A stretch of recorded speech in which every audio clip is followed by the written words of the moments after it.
How can you prevent stale data with correct HTTP method use? Imagine you're browsing an online store and see a product. You refresh the page, but the price hasn't updated even though it changed yesterday. That's stale data causing confusion. Today, we're going to see how choosing the right HTTP methods can help keep your data fresh and accurate.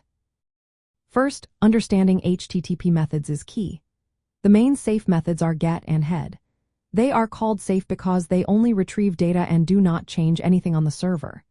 These methods are also cacheable, meaning responses can be stored and reused to save time and resources. On the other hand, put and delete are idempotent methods. This means sending the same request multiple times will have the same effect as sending it once, which helps keep data consistent. Post is different because it is neither safe nor idempotent. It is used to create new resources or trigger actions that change server data. To prevent stale data, always use GET for fetching data. Since GET responses are cacheable, they can be stored temporarily and reused, reducing the need to fetch data repeatedly. But to make sure the data is current, you need to set up cache control headers. These headers tell browsers and proxies how long they can keep the data and when to check if it has changed. For example, the EDAG header provides a unique identifier for each version of a resource.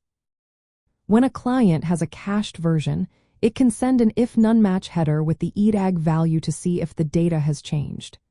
If it hasn't, the server responds with a 300 for not modified status, saving bandwidth and time. Another helpful header is last modified, which indicates when the data was last changed. Clients can send an if modified since header to check if the data has been updated since their last fetch. If it hasn't, they get a 300 for response. When data updates happen, use put or delete requests to modify resources on the server. After such changes, make sure to invalidate or update caches so clients don't see outdated information. Design your API to support idempotent methods like put for updates. This way, even if a request is sent multiple times, it won't cause errors or inconsistent data. Also, avoid overfetching or underfetching data by designing endpoints that return only what's necessary. This reduces the chance of caching irrelevant or outdated information. In real-world backend work, combining proper HTTP method use with smart caching strategies keeps data fresh. When a client requests data with GET, the server can respond with cache headers and ET tags.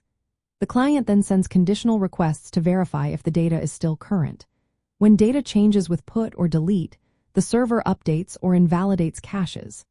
This cycle helps prevent stale data from showing up and keeps your API running smoothly.